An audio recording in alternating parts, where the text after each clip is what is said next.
Voltamos com o programa Código de Honra, um programa em parceria do Instituto dos Advogados com o Tribunal de Justiça de São Paulo, hoje falando com o Dr. Edson Knipel sobre a Lei Maria da Penha, que agora no dia 7 de agosto completou 12 anos.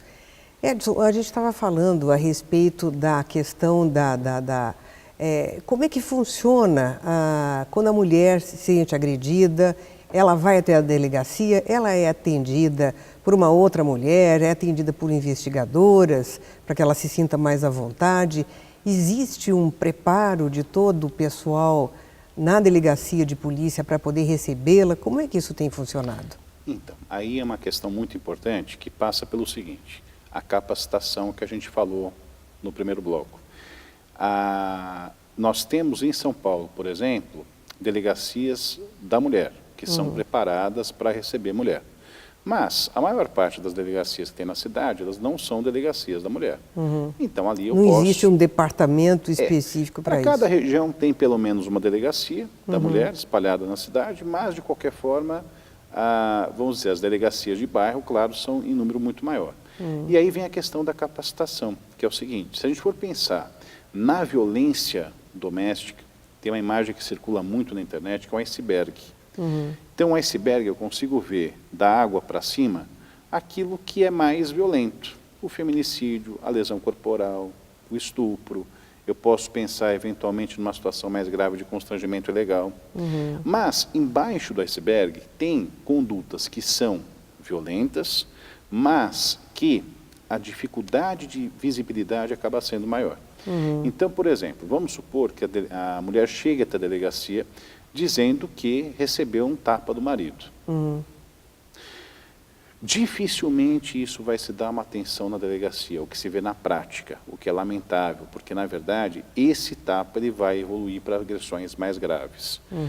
Então, vamos pensar no seguinte, a mulher deve conviver com essa violência há bastante tempo. Tem uma hora que ela resolve tomar uma atitude, ela resolve procurar o Estado, ela procura o Estado e recebe um mau atendimento. É o que a gente chama de dupla vitimização, ela é vítima do agressor e vítima do Estado. Essa mulher volta para casa completamente descrente no aparato do Estado, completamente descrente da polícia, no judiciário. Então, quanto tempo mais ela vai demorar para procurar de novo aquela delegacia? Será que vai existir tempo ainda para se fazer alguma coisa? Então, essa é uma questão que é um problema muito sério. A pessoa chega com uma demanda dessa na delegacia, tem que ter uma pessoa que saiba escutar, saiba entender o que está acontecendo e saiba já operacionalizar o que vai fazer. Porque senão essa mulher pode ser que ela não tenha uma segunda chance, pode ser que ela não volte mais. Então é essa a questão. O fato de não receber um atendimento é ruim para aquela demanda imediata e acaba sendo ruim por quê? Porque no consciente dessa pessoa, ela vai saber que ela não pode contar com o Estado. Então, ela não vai procurar mais, ou vai demorar para procurar somente em situação mais grave. E a capacitação envolve treinamento do pessoal que lida com violência doméstica para saber reconhecer nas entrelinhas uma situação de violência. Uma outra situação, nem vamos falar da delegacia, uma situação que acaba sendo recorrente, principalmente assistência judiciária gratuita. O que acontece? Mulher quer fazer divórcio. Ela vai a primeira vez para fazer a triagem. Ela demora mais 3 meses para voltar. Depois ela vai lá, leva uma parte dos documentos. Depois ela desaparece, 4 meses depois ela volta com o restante dos documentos. O que está acontecendo na vida dessa mulher? Está acontecendo o seguinte, quando se fala em violência doméstica, nós temos um ciclo de violência, que é uma fase inicial, é chamada de fase de tensão, depois tem uma fase de explosão, de violência mais grave, e depois tem uma fase de arrependimento. Se a gente for pensar, esse tempo de 3, 4 meses, o que acontece? É a fase da tensão, ela procura na explosão, depois o agressor se arrepende, aí ela deixa de procurar o divórcio. Aí de novo começa a tensão, vai para a fase da explosão, ela procura de novo, mas logo depois do arrependimento, ela demora de novo para procurar. Isso é um sinal que deveria ser observado para se saber que aquela mulher está sendo vítima de violência doméstica. Ela não falou nada, ela pode não ter comentado nada, mas é um sinal que se pode extrair que ali existe uma situação de violência.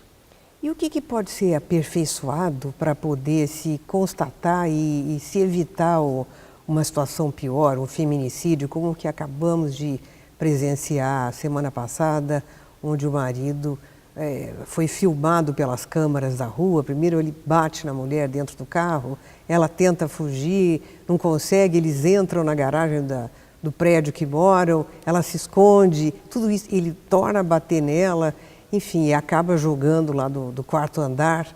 É evidente que existe uma situação imensa de agressividade nisso tudo. Não sei se acho que ela não chegou a procurar ninguém antes para se queixar do problema, mas ela não teve tempo, provavelmente, de fazer isso, não é? Como é que o organismo público, como é que o Estado pode fazer para tentar aperfeiçoar os métodos e poder prestar uma efetiva ajuda à mulher? Essa é uma questão, Ana, que é importante a gente ter analisado de uma outra forma. Tem relatos de que haviam brigas constantes. Os vizinhos, eles têm que ligar para a polícia. Então, tem uma questão... Quer dizer, os vizinhos podem ajudar numa questão assim. Que vamos supor que essa mulher, sem comentar o caso concreto, mas vamos supor que uma mulher, em qualquer situação, em qualquer caso, nunca tenha reportado aquela situação para as autoridades. Mas, a partir do momento que existe violência, a partir do momento que os vizinhos acompanham aquela situação de violência, é necessário a conscientização de que precisa ligar para a polícia. É necessário saber também que essa denúncia pode ser feita até mesmo de forma anônima. Então, a questão é, se não chegou, as pessoas ao redor, os familiares, vizinhos, amigos, podem fazer com que chegue essa notícia. Então, já seria um primeiro passo. A partir do momento que chega, o Estado tem que trabalhar bem. É o que a gente conversou antes. Talvez seja a única chance que o Estado tenha para trabalhar bem. Não pode ser desperdiçada. Não pode ser uma violência minimizada. Não é nada, volta para casa. Se acontecer de novo, chama. Pode ser que aconteça de novo e não tenha mais a possibilidade de atuar. Então, a intervenção do Estado, a gente tem que pensar que a violência doméstica é uma questão de natureza pública. Tornar a violência doméstica privada é perpetuar o machismo. Então, a partir do momento que é privado, ninguém mais tem nada a ver. Então, se a mulher do apartamento vizinho está apanhando e eu não tenho nada a ver com isso, eu ajudo a perpetuar essa questão. Natureza é pública. Então, havendo uma suspeita, claro, fundada de que existe violência, as pessoas podem chamar, as pessoas podem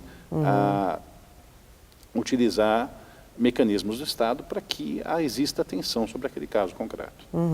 Nós estamos falando até da questão da interdisciplinariedade, de outras pessoas poderem fazer parte desse processo. Você pode nos explicar melhor como é que seria isso?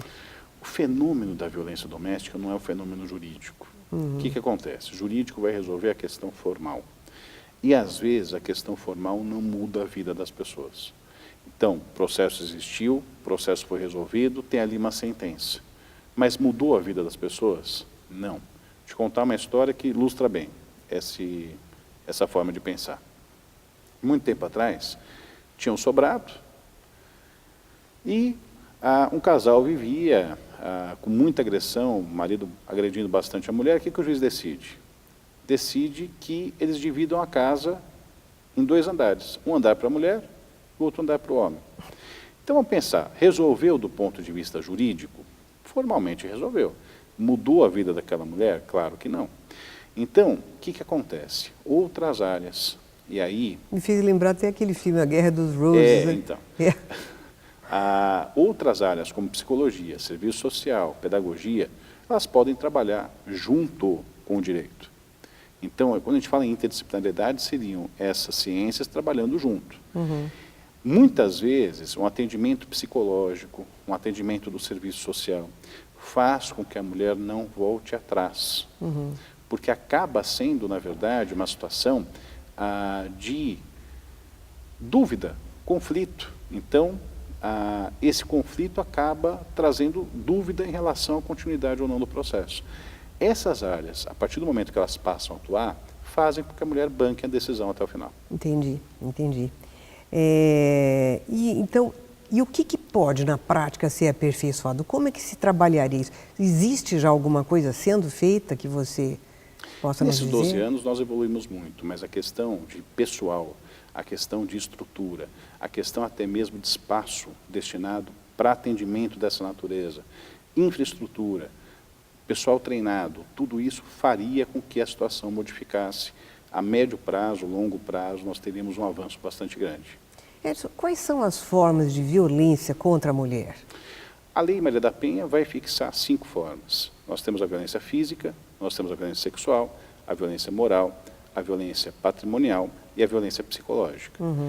Então é necessário compreender que essa violência não é somente o hematoma, não é somente a morte. Outras formas de violência são graves e fazem com que a mulher perca a sua autoestima, perca o seu respeito e até evite denúncia em situações que são mais brandas, mas que é necessário que haja uma apuração, que haja uma investigação.